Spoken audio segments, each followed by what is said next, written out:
In this video, you'll get a quick overview of Vibrant's gut zoomer. I'll walk through each section of the test, highlighting key features. Then, I'll explain the technology used and briefly discuss collection instructions. I'll also suggest synergistic tests and end by highlighting the Vibrant advantage and where to go for additional information. The gut microbiome includes the trillions of microorganisms, mainly bacteria, but also viruses, fungi, and other microbes that reside in your gastrointestinal tract, particularly in the large intestine. These microbes form a complex and dynamic ecosystem that plays a crucial role in maintaining health and supporting many bodily functions. The gut-brain axis is a bidirectional communication between the gut and the brain through neural, immune, and metabolic pathways. The gut microbiome, including microbes and their metabolites like short-chain fatty acids, plays a central role in shaping this communication. In response to the changes in the gut environment, the enteric nervous system responds dynamically, including signals for stress, happiness, and sleep. In other words, the enteric nervous system is not an isolated system. The gut zoomer delivers a comprehensive view of how your gut and gut-brain axis are working, integrating microbiome balance, pathogens, inflammation, digestion, permeability, detox metabolites, and neurotransmitter patterns. By turning complex gut and neurochemical data into a clear, structured report, it helps you connect gut-driven contributors to symptoms and design targeted, sustainable strategies for better digestion, steadier mood and energy, and long-term resilience. Let's take a closer look. Before we dive into the actual report, I want to remind you that you get to choose how much information to include in the report you download for yourself or the report you share with your patients. You have 3 options: summary, interpretation, and all markers. I'll be going over the report that includes all 3 options combined, as it is the most comprehensive. Let's start with a quick overview. The Gut Zoomer report includes a cover page, an index, introduction, a summary with marker interpretation, including educational infographics and science-backed personalized recommendations for optimizing the microbiome, and then ends with a list of all the markers. The cover page identifies a sample type and includes the results interpretation key. The index lists the 9 sections of the report: gut diversity, gut commensals, gut pathogens, gut inflammation, gut antibodies, digestion and immune balance, malabsorption, gut metabolites, and gut neurotransmitters. The introduction page is where you can find the methodology and interpretation of report, and I highly recommend reading this page, especially if you want to learn about the methodologies used or how reference ranges were established. Next, we get into the summary, starting with gut diversity. The gut diversity section includes the Shannon's and Simpson's diversity indices. Shannon's measures microbiome richness. Simpson's measures microbiome evenness, and both help assess resilience against disease. To the right is a pie chart showing the phyla distribution, including the major phyla Firmicutes, Bacteroidetes, Proteobacteria, and Actinobacteria. Proteobacteria houses gram-negative bacteria, whose outer membrane contains inflammatory LPS. According to open evidence, the low abundance of Proteobacteria in healthy individuals is clinically significant, as abnormal expansion of this phylum is considered a potentially diagnostic signature of dysbiosis and disease risk. Meanwhile, Bacteroidetes and Firmicutes represent 80 to 90% of our gut microbiota. Underneath those two are microbial composition ratios: Firmicutes to Bacteroidetes and Prevotella to Bacteroides, which help to identify dysbiosis and guide targeted interventions. All these markers are based on the 5 pages of commensal bacteria that populate later in the report. Although the full list of gut commensals comes later in the report, the next section of the Gut Zoomer categorizes the gut commensals into 14 risk categories and 46 subcategories, offering actionable insights into the gut microbiome. These gut commensal summary scores identify your patient's risk for developing conditions like inflammatory bowel disease, irritable bowel syndrome, and intestinal permeability based on genus or species that are out of balance. A score of less than 2 indicates in control, a score of 2 to 3.9 indicates moderate risk, and a score greater than 3.9 indicates high risk. In this example, the hormone category has a score of greater than 6, indicating high risk for estrogen metabolism to be affected, as indicated by elevated levels of beta-galactosidase-producing bacteria. Meanwhile, the SIBO category has a score of 2.5, indicating moderate risk for small intestinal bacterial overgrowth, as indicated by elevated levels of E. coli, which tends to increase after bouts of gastroenteritis, and Methanobrevibacter smithii, which can contribute to methane-driven constipation. The gut commensal summary section ends with a list of the supplement suggestions, specifically probiotics, prebiotics, nutrients, and botanicals for effective gut restoration. To finish out the conversation on gut commensals, we're going to leave the summary portion of the Gut Zoomer report and skip ahead to the all marker section so we can take a deep dive into the details.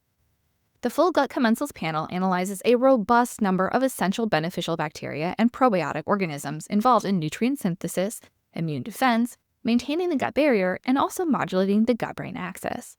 It identifies clinically significant bacteria like Dialisterin vicis and Clostridium hathawayii, which are linked to IBS and gut dysbiosis, and are often overlooked by traditional tests.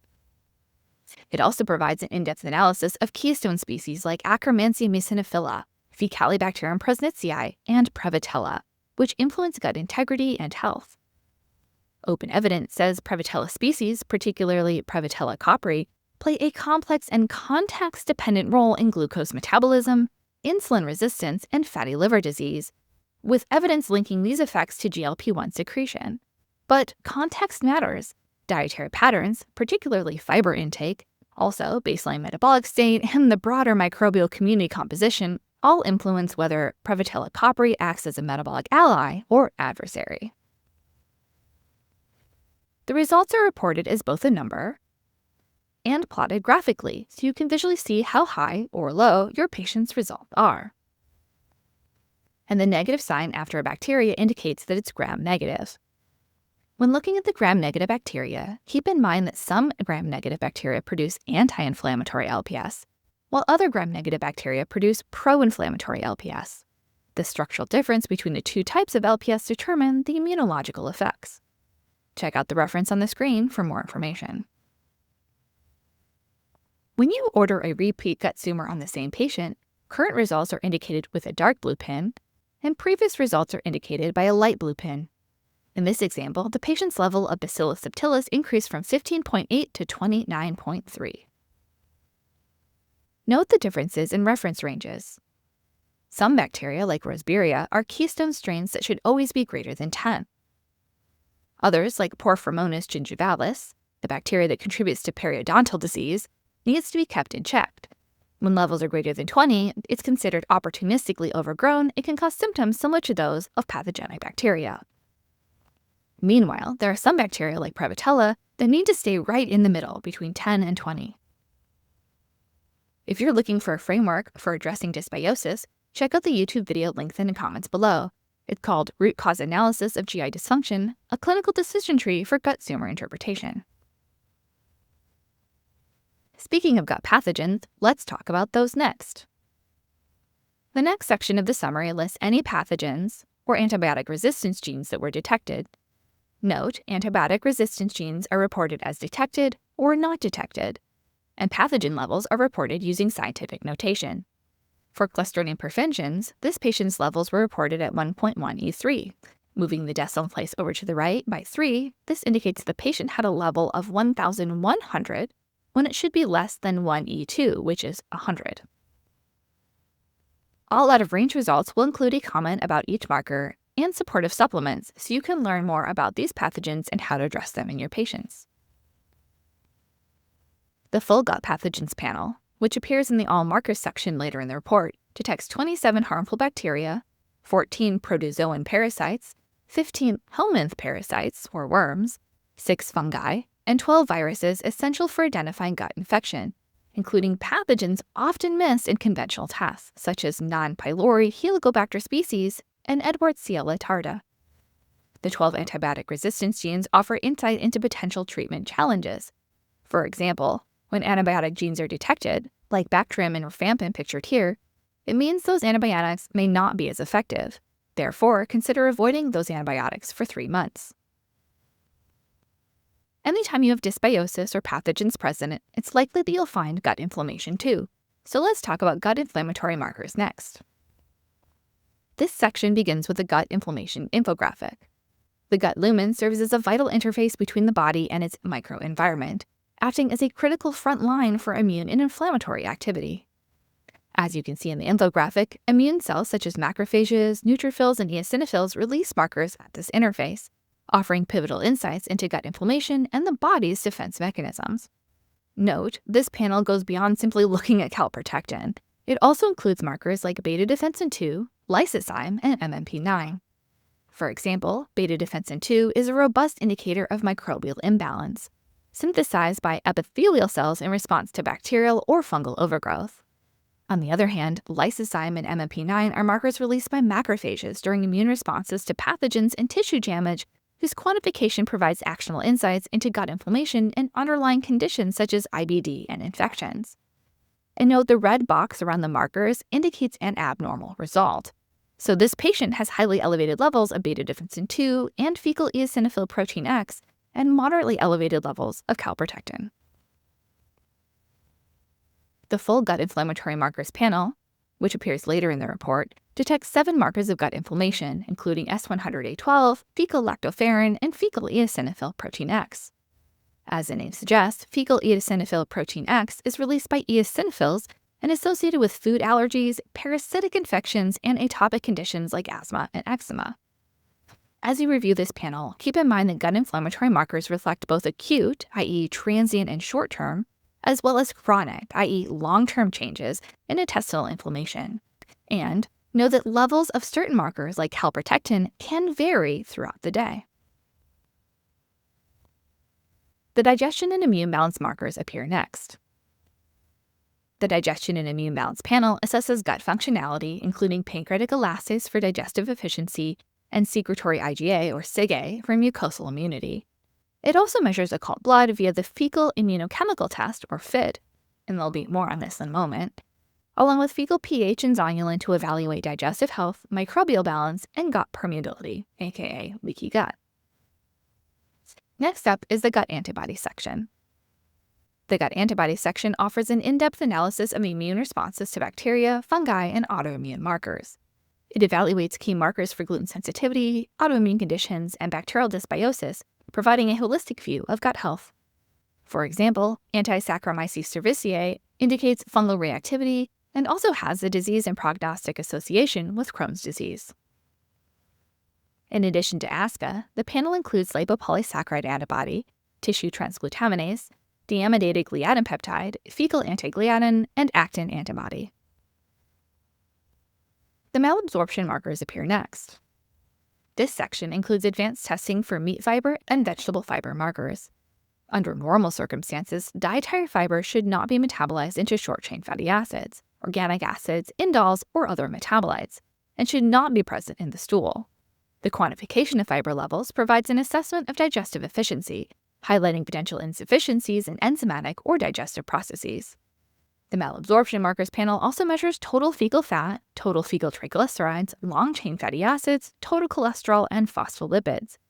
Elevated levels of these markers indicate fat malabsorption, bile acid insufficiency, or pancreatic enzyme deficiency, which facilitates accurate identification and targeted interventions to optimize digestive health. Next is the gut metabolites. The gut metabolites section starts with an infographic that helps providers explain 3 concepts to their patients. Number 1, it shows how overgrowth of beta-glucuronidase-producing bacteria can result in high levels of beta-glucuronidase in the gut, which can then deconjugate toxins and hormones, often resulting in increased circulation and reduced intestinal excretion. A real-world example of this is estrogen dominance. Sometimes a patient isn't making too much estrogen. Instead, they simply can't get rid of their estrogen because overgrowth of beta-glucuronidase-producing bacteria is obstructing their detoxification pathway. Number 2, in the upper right, it shows how gut microbes ferment complex carbohydrates, producing short-chain fatty acids like butyrate, acetate, propionate, and valerate. And number 3, on the left side, it shows how gut microbes convert primary bile acids, cholic acid and chenodeoxycholic acid, or CA and CDCA, into secondary bile acids, deoxycholic acid and lithocholic acid, also known as GCA and LCA. You can see the arrow from CA to DCA and the arrow from CDCA to LCA. Beneath the gut metabolites infographic is a clinical reference chart presenting information about key gut metabolites in a structured, grid-like format. It includes visual elements, i.e. icons of organs and cells, along with color-coded sections indicating which markers are out of range, and concise clinical summaries, functioning as a visual reference guide to improve patient education and understanding of these markers. The full gut metabolite panel, which comes later in the report, analyzes microbial byproducts like short-chain fatty acids, bile acids, and beta-glucuronidase to evaluate gut function, systemic effects, and detoxification capacity. For example, low butyrate levels may indicate an imbalance in fiber fermentation, potentially impacting gut barrier repair and glucose regulation via the GPR41 and GPR43. Lithocholic acid, LCA, is a bile acid metabolite, signaling altered bile function and disrupted detoxification through the PXR receptor. And beta-glucuronidase levels gauge the gut's detoxification capacity, as elevated levels can indicate microbial imbalances that impair toxin clearance and hormone metabolism, potentially leading to estrogen dominance. The final section is gut neurotransmitters. The gut neurotransmitter section begins with a tryptophan metabolism flowchart. This flowchart helps providers explain dietary sources of tryptophan and how tryptophan is metabolized down 3 pathways. Starting at the top, tryptophan can be converted into serotonin, which is a neurotransmitter associated with happiness, and then that can be converted into melatonin. On a related note, when patients have low serotonin, that can impair melatonin production. Since melatonin helps promote restful sleep, this can result in poor sleep. Tryptophan can also go down the inflammatory kynurenine pathway. Note, stress pushes tryptophan metabolites down this pathway, which can result in lower levels of serotonin and thus melatonin. And tryptophan can also go down the tyramine pathway, which impacts gut mobility and mood stabilization. This infographic also lists bacterial species that impact these pathways. In this example, dysbiosis, specifically low levels of Bifidobacterium dentium and Rosbergia, plus high levels of Clostridium, is contributing to low serotonin and melatonin, along with high levels of kynurenine pathway metabolites, driving depressed mood, poor sleep, and inflammation, respectively. The tyrosine metabolism flowchart appears next. This chart helps providers explain how tyrosine metabolism impacts dopamine, VMA, and HVA. These catecholamine neurotransmitters play a crucial role in the body's stress response, aka the fight-or-flight response, regulating cardiovascular function, metabolism, GI motility, and mood. It also lists the bacterial species that impact each part of the pathway. The full gut neurotransmitters panel, which appears in the All Markers section later in the report, measures 31 neurotransmitters, providing insight on the serotonergic pathway, GABAergic pathway, histaminergic pathway, dopaminergic pathway, tryptamine pathway, kynurenine pathway, and other pathways. If you'd like a deeper dive, check out the webinar linked in the comments below called Microbiome Meets Neurochemistry, the Gut Zoomer Evolution. It examines how microbiome balance, gut barrier function, inflammation, and microbial metabolism interact with neurotransmitter activity to influence mood, cognition, sleep, and stress resilience, and provides a practical overview of integrated microbiome and neurochemical data for clear interpretation and more targeted clinical strategies. The summary ends with a summary of all the supplement suggestions organized by category. Note, the lab uses a weighted ranking approach for supplement suggestions. The ranking considers both how often a supplement is recommended and its evidence-based rating. This means higher-rated supplements will appear at the top, ensuring that those with a 5-star rating come first, followed by 4-star, 3-star, and so on. This weighted ranking system for supplement suggestions provides helpful evidence-based suggestions for healthcare providers and patients to make informed decisions. Now let's talk about methodology. Vibrant's Gut Zoomer utilizes multiple methodologies, including real-time polymerase chain reaction, antibody tests like sandwich ELISA, immunoassay, microarray, and the fecal immunochemical tests for identifying human hemoglobin in stool. Also, mass spectrometry, specifically LC-MS for small molecules, and other tests like a pH strip to measure stool acidity. Vibrant uses real-time PCR for accurate identification of gut commensals and gut pathogens. Briefly, DNA is extracted and purified from stool samples. Then, we pair microbe genes with known complementary sequences called primers to identify which microbes are present. Primers are small fragments of single-stranded DNA or RNA designed to bind specifically to a single region in the microbe genome, allowing for precise amplification of the diagnostic target area. We then use probes to quantify the amount of each microbe. Probes bind to the target area and give off a fluorescent signal that as amplification of that area increases. This fluorescent signal is then read by the quantitative real-time PCR machine, where the reaction is occurring to give a quantitative readout. The sensitivity and specificity of our primers and probes are highly accurate, ensuring high sensitivity and specificity. In fact, this 2019 Gut Pathogens article affirms that Vibrant's Pathogens panel has a sensitivity of 95.9% and a specificity of 100%. A specificity of 100% means that there are 0 false positives. In other words, if the test shows you have a pathogen, you 100% have a pathogen. A sensitivity of 95.9% means that there's a 4.1% chance of a false negative, so your patient may have a pathogen even if it wasn't captured by the stool test. Additionally, Vibrant uses bead beating, enzymatic, and thermal processes to remove biofilms, releasing nucleic acids for analysis.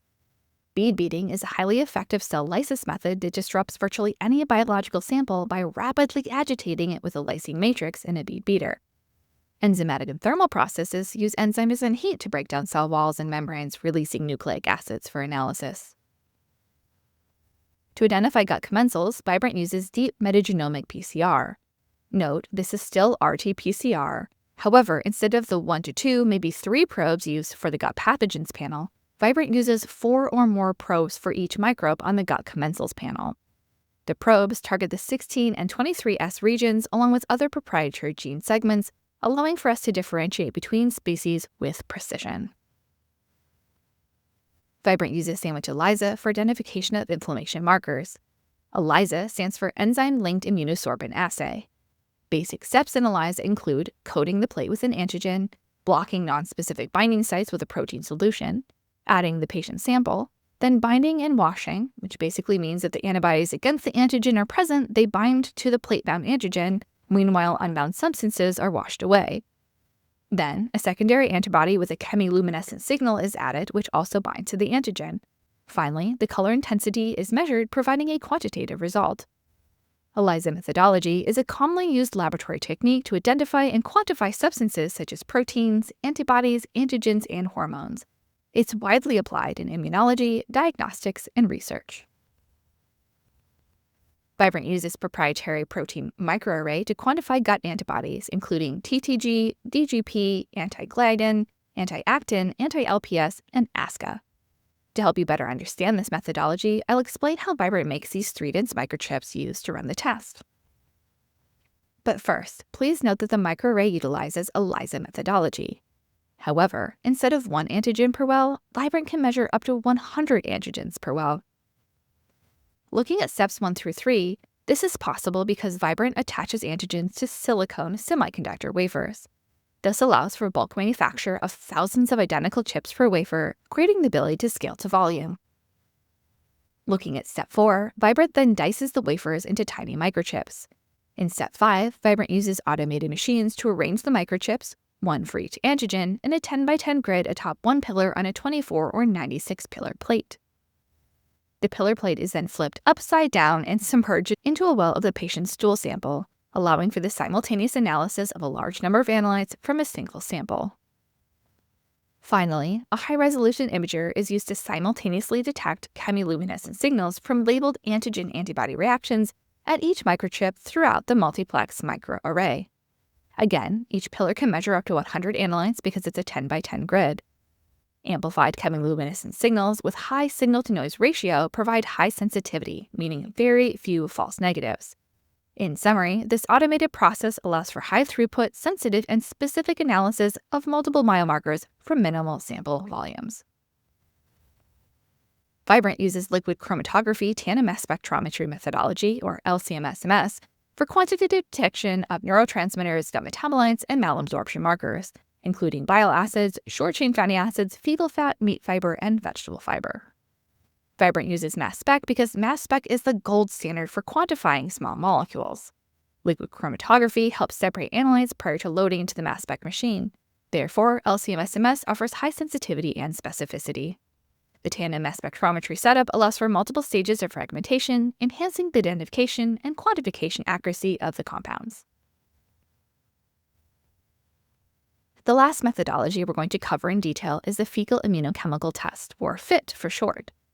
Unlike the guaiac-based fecal occult blood test, the FOBT, which detects hemoglobin based on peroxidase activity, Vibrant uses the fecal immunochemical test, which detects human hemoglobin specifically using antibodies that recognize the globin portion of human hemoglobin. This eliminates interference from non-human hemoglobin, for example, heme from dietary meat, as well as plant-based peroxidase activity seen in raw fruits and vegetables like turnips, broccoli, horseradish, cauliflower, cantaloupe, parsnips, and red radish, so many confounding variables there, both of which can cause false positives in the FOBT. Finally, let's review the collection process and key preparation considerations for gut tumor testing. Vibrant's gut tumor test is an easy at-home test. Patients collect 2 stool tubes and 1 urine tube. Detailed videos of how to collect the stool and urine samples are linked in the video description, which can be shared with patients who require a full walkthrough. As per timing and pretest conditions, patients may collect stool samples at any convenient time of day, unless otherwise instructed. However, patients should collect their first morning urine sample upon waking. Patients should avoid collecting samples if they have active bleeding hemorrhoids or are currently menstruating. Fasting is recommended, and the collection instructions say to not eat or drink anything for at least 8 hours before collection. As with all testing, patients should consult with their healthcare provider before making any lifestyle changes, including changes to prescribed medications, dietary restrictions, or supplements. Before I share synergistic tests, I'd like to introduce you to Dr. Sydney Baker's TAC rules. Rule number 1. If you're sitting on TAC, it takes a lot of aspirin to make the pain go away. In other words, it's difficult to heal if you don't identify the root cause of your symptoms. Rule number 2. If you're sitting on 2 TACs, removing one does not necessarily result in a 50% improvement in symptoms. In other words, sometimes there's more than one root cause contributing to your symptoms. So in addition to Vibrant's gut tumor, also consider the hormone zoomer, which adds endocrine context to gut symptoms and clarifies when gut patterns track with cortisol rhythm, estrogen metabolism, sleep disruption, or stress signaling rather than primary GI dysfunction. For example, when your patient has an overgrowth of beta-glucuronidase-producing bacteria, they may be unable to remove excess estrogen from their body, resulting in symptoms of estrogen excess. Ordering the hormone zoomer helps clarify which biotransformation pathways need more support. Also, the toxin zoomer to investigate and reduce total toxic burden, especially when gut zoomer results indicate overgrowth of beta-glucuronidase-producing bacteria. And also to help anchor gut inflammation and detox strain to exposure burden.